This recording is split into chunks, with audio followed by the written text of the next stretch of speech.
Hey everyone, welcome back to your channel D Pharma is Note. This video is D Pharma second year student subject is a pharmaceutical chemistry.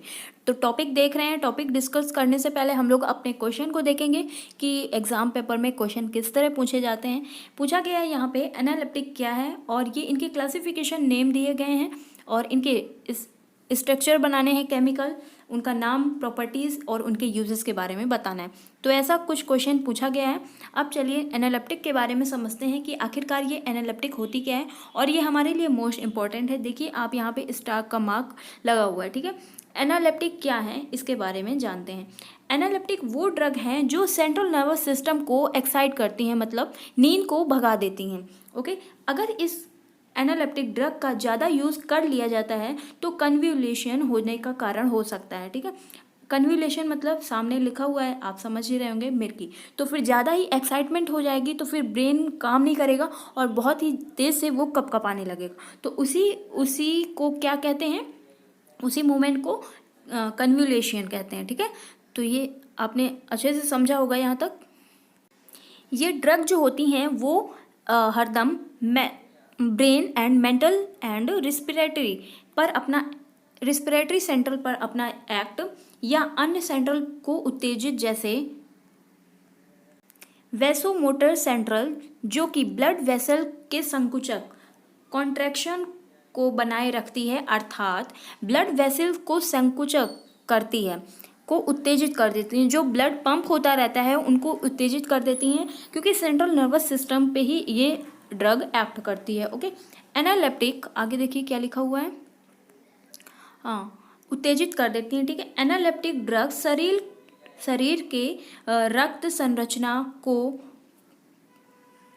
संरचना में कोरामाइन का use किया जाता है। रक्त संरचना में कोरामाइन का यूज़ किया जाता है, ठीक है। तो जैसा मैं बोल रही हूँ आपको वैसा ही लिखना है। अगर आप न्यू हैं तो फिर मैं आपको बता दूँ कि पूरे वर्ड्स आपको हिंदी में नहीं लिखने हैं, और अगर आप हमारे पुराने स्टूडेंट्स हैं तो प्लीज़ मैं आपसे रिक्वेस्ट करती हूँ कि अपने फ्रेंड्स को ज़रूर शेयर करिए हमारा चैनल। अगर आपके लिए हेल्पफुल है तो फिर उन लोगों को ज़रूर पहुँचाइए जो यूपी बोर्ड से पढ़े हैं और वो अच्छे से एग्ज़ाम अपना क्रैक करना चाहते हैं। तो प्लीज़ माई रिक्वेस्ट है कि आप उन्हें ज़रूर उन तक पहुँचाइए, जिससे मेरी भी थोड़ी हेल्प हो पाएगी और फिर मैं भी आपकी हेल्प कर सकूँगी, ठीक है। तो आई होप आप समझ रहे होंगे हमारी बात को। तो चलिए आगे बढ़ते हैं। फ्रेंड्स, हम लोग ने हिंदी में तो समझ लिया, ठीक है, कि इसकी डेफिनेशन आपको कैसे लिखनी। अब इनके क्लासिफिकेशन की ओर चलेंगे जहाँ पे हम लोग को इंग्लिश में भी डेफिनेशन देखने को मिलेगी। और इंग्लिश में क्या होता है, थोड़ा बहुत इंग्लिश रहती है और वो सटीक रहती है। तो जिसको हिंदी में अच्छा लगे वो हिंदी में लिख सकते हैं, जिनको इंग्लिश में अच्छा लगे वो इंग्लिश में लिख सकते हैं, ठीक है। लेकिन आप ये सोचिए कि पूरा हिंदी में हो जाए, तो ऐसा बिल्कुल भी नहीं है फ्रेंड्स, क्योंकि मैंने भी बहुत कोशिश करी लेकिन ऐसा पॉसिबल ही नहीं है, क्योंकि कुछ कुछ वर्ड्स इंग्लिश में ज़रूर ही लिखना है। चलिए देखते हैं इंग्लिश वाला। देखिए फ्रेंड्स, इंग्लिश में डेफिनेशन क्या लिखी हुई है। The drug which increase the activity of some part of brain or spinal cord are called. जो drug spinal cord and brain पे एक्ट करती हैं उन्हें सीएनएस स्टिमुलेट और also known as analeptic drug. तो जो ड्रग स्पाइनल कार्ड पे और ब्रेन पे एक्ट करती है उसे क्या कहते हैं, सीएनएस स्टिमुलेटर। ओके, और इसी जो सीएनएस को स्टिमुलेट कर रही है उस ड्रग को क्या ऑल्सो नो एज किस नाम से जानते हैं, एनालिप्टिक के नाम से। They are useful in the treatment of toxic due to overdose of CNS depression drug. जब किसी की ओवरडोज हो जाती है, टॉक्सिक इफेक्ट हो जाता है, तब इस ड्रग को सीएनएस डिप्रेशन ड्रग को यूज़ किया जाता है। ओके, तो ये डेफिनेशन अगर आप लिखना चाहते हैं इंग्लिश में तो लिख सकते हैं, हिंदी में लिखना चाहते हैं तो पहले ही आपको बता दिया गया। चलिए इसके क्लासिफिकेशन अब देखते हैं कि कैसे लिखना है आपको क्लासिफिकेशन। कॉर्टिकल स्टिमुलेटर में है जेंथिन, एल्कलॉइड में कैफीन किस में, कॉफ़ी चाय में होती है।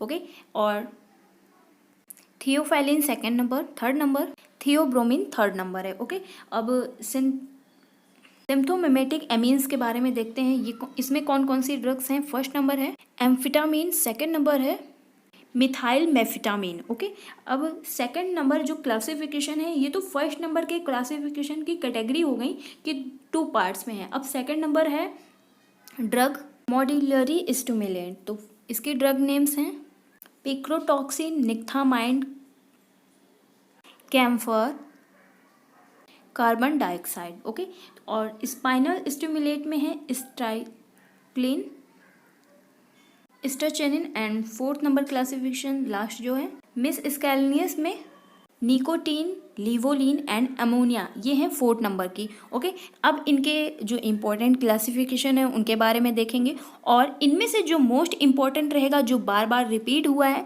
तो इसको तो मैं बाद में करवाऊंगी। जैसा कि अगर आप लोग को नहीं पता है तो बता देती हूँ कि जब पूरे जो नंबर ऑफ ज़्यादा पूछे गए हैं पेपर में उनको कंप्लीट करवाने के बाद मैं आप सबको जो क्लासिफिकेशन बहुत सारे टॉपिक्स में रिपीट हुए हैं उनको मैं करवाऊंगी आपको कवर। ओके, तो चलिए देखते हैं आगे। अब क्लासिफिकेशन भी आपने लिख लिया होगा इसका, अब इनकी इम्पोर्टेंट ड्रग्स देखते हैं। फर्स्ट नंबर है हमारा क्लासिफिकेशन मोस्ट इम्पॉर्टेंट वाला कोरामाइन। तो कोरामाइन का स्ट्रक्चर ये बना हुआ है, देख सकते हैं आप। 1 बेंजीन रिंग बनी है 6 मेंबर वाली और N ग्रुप लगा हुआ है, और इसके थर्ड पे लगा हुआ है C और फिर डबल बॉन्ड O ग्रुप लगा हुआ है, ठीक है। और यहाँ पे N ब्रैकेट में C2H5 कोष्टक बंद फिर होल क्यूब लगा हुआ है, ठीक है। स्क्वायर लगा हुआ है, स्क्वायर, सॉरी। तो चलिए इसका ट्रेड नेम देख लीजिए, निक्थामाइन एंड निकोटीनिक एसिड लिखा हुआ है। तो ये इसके ब्रांड नेम्स हैं, इन नामों से ये ड्रग मिलती है। और इनकी फिजिकल प्रॉपर्टी तो आपको इस तरह लिखनी है, it is colourless and light yellow and odourless and oily liquid में है, ठीक है। तो ये इनकी फिजिकल प्रॉपर्टी हैं, और इसकी लो टॉक्सिसिटी होनी चाहिए, ठीक है। और इनका यूज़, कोरामाइन का यूज़ कहाँ कहाँ किया जाता है? रिस्पिरेटरी स्टिमुलेट में किया जाता है, कार्बोमोनोऑक्साइड मतलब CO को जहर, CO के जहर को दूर करने के लिए किया जाता है, हिप्नोसिस में किया जाता है, नवजात शिशु के श्वसन रुकने पर इनका यूज़ किया जाता है, कोमा में अगर कोई व्यक्ति है तो उसमें इसका यूज़ किया जाता है, ठीक है। तो इनके ये यूजेस हो गए। अब आइए नेक्स्ट पेज पे मिलते हैं। नेक्स्ट पेज पे नेक्स्ट ड्रग मिलती है हम लोग को प्रोपेनॉल। ओके, तो ये इसका स्ट्रक्चर 6 बेंजीन रिंग वाले 2 स्ट्रक्चर बनाने हैं आपको, और फिफ्थ पे आपको O ग्रुप लगा के CH2CH, इसको लर्न कर लीजिएगा। उतना ज़्यादा मेरे को अच्छे से नहीं समझाना आता है, जहाँ तक मैं समझा पाती हूँ आपको समझा देती हूँ, इसलिए मैं उल्टा सीधा भी नहीं करना चाहती हूँ कि कुछ भी बोलते चले जाऊँ। आप इसको लर्न कर लीजिएगा किसी तरह, ठीक है। और अब देखिए इनके ट्रेड नेम क्या हैं, मैंने भी किसी तरह लर्न किया था, बस लर्न होना चाहिए। और इनके ट्रेड नेम देख ली, इनके ट्रेड नेम तो सारे हिंदी में हैं, लेकिन आपको इसी को कन्वर्ट करके इंग्लिश में लिखना है, ठीक है। बार्कोलॉड, बीटा नेक्ट, डेरेलिन, डाइसीटीन, तो इन सबको कन्वर्ट करके आप इंग्लिश में लिख लीजिएगा। और इनकी केमिकल प्रॉपर्टी क्या है? वाइट एंड क्रीमी कलर के हैं, ऑर्डरलेस हैं, और इट इज़ क्रिस्टलिन पाउडर में होते हैं, ठीक है। और इनका स्टोरेज कैसे करना है? क्लोज कंटेनर में इनका यूज स्टोरेज करना है, और लाइट रेजिस्टेंस होना चाहिए इनका कंटेनर। ओके, अब इनके यूजेस देख लीजिए, इनका यूजेस कहाँ कहाँ होता है प्रोपेनॉल का। प्रोपेनॉल का यूज़ बहुत ही इंपॉर्टेंट है। देखिए भैया ने बुक को बहुत ही अच्छे से कलर किया है, क्योंकि वो ज़्यादा नॉलेजेबल हैं और वो अभी मेडिकल शॉप पे हैं, उनकी खुद की है, तो उन्होंने किया हुआ है क्योंकि ज़्यादा यूज़ में आती होंगी ये सारी ड्रग्स। ओके, तो बहुत सारे लोग पूछते हैं कि ये बुक कहाँ से मिली, कहाँ से मिली। मुझे खुद ना पता चलती अगर वो भैया हमारे घर के पास नहीं रहते, तो मैं खुद इंग्लिश को ही लिए रटती रहती और फिर पता नहीं क्या होता। और इस बुक को पाके मुझे भी बहुत खुशी हुई थी, और ये बुक मैंने खुद नहीं, मुझे मिल गई, और जिससे कि मुझे मिलने से आप लोगों तक कितने लोगों तक पहुंच रही है ये बुक आप भी जानते होंगे इनके वीडियोस को देख के मारे। और प्लीज़ अगर आपको हेल्प मिल रही है तो अपने दोस्तों के साथ ज़रूर शेयर करें, जिससे हमारी हेल्प हो पाएगी और मैं और भी मोटिवेट होंगी वीडियोस बनाने के लिए। अगर ये बुक मुझे ना मिलती तो फिर मैं कहाँ से बनाती, और बनाती तो इंग्लिश में ही बनाती, क्योंकि पहले तो इंग्लिश में ही कुछ वीडियोस पड़े हुए हैं। लेकिन इस बुक को मिलने से आपकी भी हेल्प हो पा रही है, और हमारी भी हेल्प करिए आप, क्योंकि और कोई नहीं करेगा, आप नहीं करोगे तो। देखिए इसमें क्या लिखा हुआ है? एंटी एरिथमिक के रूप में इनका यूज़ किया जाता है, एड्रिनर्जिक अवरोधक के रूप में यूज़ किया जाता है, हार्ट संकुचक के दर तथा संकुचक दबाव rate of force of contraction of rate को कम करने के लिए इनका यूज़ किया जाता है। तो आप ये ब्रैकेट में जो लिखा है शॉर्ट वाला ही लिखिएगा, ज़्यादा से ज़्यादा इंग्लिश का यूज़ करिएगा। इन हाइपरटेंशन में इनका यूज़ किया जाता है, कार्डिक आर्हिथमा में इनका यूज़ किया जाता है, और एंजाइना में इनका यूज़ किया जाता है, दमा में इनका यूज़ किया जाता है, एलर्जिक के उपचार में इनका यूज़ किया जाता है। ठीक है, तो इनके ये यूजेस हो गए। अब आइए नेक्स्ट ड्रग देखते हैं, फाइसियोस्टेगमिन के बारे में। ठीक है, तो ये आपने देख लिया होगा, यहाँ पे हिंदी में ही लिखा है लेकिन आपको इंग्लिश में हेडिंग डालनी है।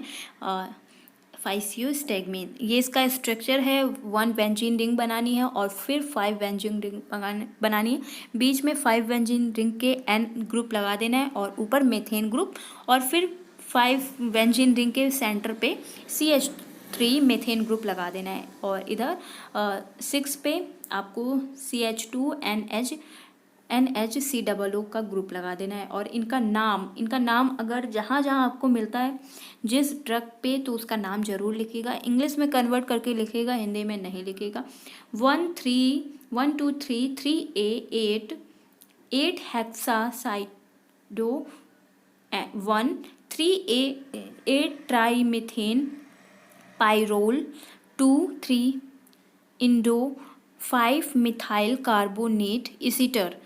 तो इसका ये पूरा नाम है। ठीक है, और इनका फिजिकल प्रॉपर्टी देखिए, अगर आप बहुत ही इजी छोटे छोटे उसमें लिखेंगे तो आपको बहुत ही समझ में आने वाला है। ठीक है, इनका physical property, it is white and odourless crystal powder है, और जो कि ताप, वायु, प्रकाश तथा धातुओं के संपर्क में आने पर गुलाबी कलर के हो जाते हैं। तो इसका टेम्परेचर, हाई टेम्परेचर में and air, light and metals में इनका कंट्रैक्शन होने पर तो फिर इनका कलर पिंकिश हो जाता है। ठीक है, और ये वाटर में अल्प विलेय हैं, मतलब सॉल्युबल हैं, इनसॉल्युबल हैं, अल्कोहल एंड तेल फिक्सेड ऑयल में सॉल्युबल हैं। ठीक है, अब इनका यूजेस देख लीजिए, क्या लिखा हुआ है यहाँ पे। यह कोलिनर्जिक, एंटी कोलिनर्जिक में इनका यूज़ किया जाता है, एंटापिन, हेमोट्रोपिन, कोकेन के द्वारा अन्य आँखों की पुतली फैलाने के गुण को अवरोधित, मतलब कॉन्ट्रैक्ट करने में इनका यूज़ किया जाता है। यह ग्लाइकोमा रोग से आँखों को इंट्राकुलर प्रेशर को कम करता है। ठीक है, तो ये इनके यूजेस हो गए। फ्रेंड्स, नेक्स्ट ड्रग कैफीन के बारे में देखते हैं। तो ये कैफीन का स्ट्रक्चर है, आप कुछ इस तरह लर्न कर लीजिएगा। 5 बेंजीन रिंग में एन और मेथिन का ग्रुप लगा हुआ है, और उसके सेकंड पे एन ग्रुप लगा हुआ है, और फोर्थ पे 1 2 3 फोर्थ पे एन ग्रुप लगा है एंड 2 पे एन ग्रुप लगा हुआ है। ओके, और मेथिन का ग्रुप ऊपर लगा हुआ है, और इधर 6 बेंजीन रिंग में एन के नीचे मेथेन ग्रुप लगा हुआ है, और इधर पे भी। इसको इस तरह आप लर्न कर लीजिएगा। अब कैफीन के बारे में देखते हैं। इनका नोमेक्युलेचर नेम इनका ये है, 1,3,4 ट्राईमिथाइल जैंथीन 3,7 डाइड्रॉल 1,3,7 ट्राई। ओके, और इनके ब्रांड नेम है थीन और गुआनिन। कैफीन किसमें, कॉफ़ी में पाई जाती है, और नो ड्रज इनके ब्रांड नेम्स हैं। ठीक है, और इनकी physical properties, caffeine white crystalline powder में होते हैं, और टेस्ट इनका होता है बीटर, मतलब कड़वा, और ये वाटर में एंड अल्कोहल क्लोरोफॉर्म में विलयशील हैं, ईथर में विलयशील हैं, कैफीन की जल में विलयशील बेंजीन, सिलिसिलेट, सिनेमेट तथा साइटमेंट की उपस्थिति बढ़ जाती है। इसी कारण कैफीन, इसका यूज़ करने से क्या होता है, एक्साइटमेंट बढ़ जाता है। ठीक है, इसी कारण से कैफीन के साथ इसको कैफीन के साथ मिलाकर इसको अनेक दवाइयों के रूप में, औषधियों के रूप में इनका यूज़ किया जाता है। इनका ड्रग स्टोरेज क्या है, इनका स्टोरेज एयर कंटेनर में किया जाना चाहिए, वायुरुद्ध कंटेनर में किया जाना चाहिए। और इनका uses CNS central nervous system को स्टिमुलेट करना होता है, और डायूरेटिक स्टिमुलेट करती है, रिस्पिरेटरी स्टिमुलेट करती है, और कार्डिक स्टिमुलेशन करती है। ठीक है, तो ये इनके यूजेस हो गए। आप अगर शॉर्ट लिखेंगे जो आपको इम्पॉर्टेंट है तो आपका बहुत ही छोटा नोट्स रेडी होगा। और फ्रेंड्स, मैं आपको ये भी बताऊंगी कि आप अपना एक दिन में कैसे नोट्स रिवाइज कर पाएंगे, कि कैसे आपको वो ट्रिक मैं बताऊंगी, कैसे आपको क्या करना है। अगर आपको वो वीडियो चाहिए तो आप कमेंट जरूर कर दीजिएगा, ठीक है, कि कैसे आप एक ही दिन में अपने पूरे क्लासिफिकेशंस लर्न कर पाएंगे। नेक्स्ट ड्रग है ग्यूटेथिमीन के बारे में देखते हैं। 6 वेंजीन रिंग वाले रिंग बनी है, 6 मेंबर वाले वेंजीन रिंग बनी हुई है C6H5, दोनों जगह एक ही ग्रुप पे लगा हुआ है C6H5। ठीक है, इनका नाम है 2-इथाइल 2-फेनिल ग्लूटेथिमाइड। ठीक है, और इनकी फिजिकल प्रॉपर्टी ज़्यादातर आपको यही सब मिलेगा। Physical property white crystalline powder, इनका गलनांक ये याद रखना है 102 और 103 डिग्री सेल्सियस पे इनका गलनांक है। ओके, और जेल में आप विलेय हैं, क्लोरोफॉर्म, ईथर, एसीटोन में ये विलेय हैं, मतलब वाटर में इनसॉल्युबल हैं, क्लोरोफॉर्म ईथर में सॉल्युबल हैं। इनका यूज़ हिप्नोटिक एंड इस सिडेटिव में इनका यूज़ किया जाता है। ठीक है, हिप्नोटिक सिडेटिव वाला चैप्टर पहले ही कंप्लीट हो चुका है। तो फ्रेंड्स, यहीं तक था आज का वीडियो। आई होप आपको ये वीडियो हेल्पफुल लगा होगा। अगर आपको ये वीडियो अच्छा लगा है तो अपने दोस्तों के साथ ज़रूर शेयर करिए, ये हमारी आपसे रिक्वेस्ट है। अगर आप नहीं करोगे तो कोई भी नहीं करने वाला है friends, really. Thank you, take care, I meet to next video.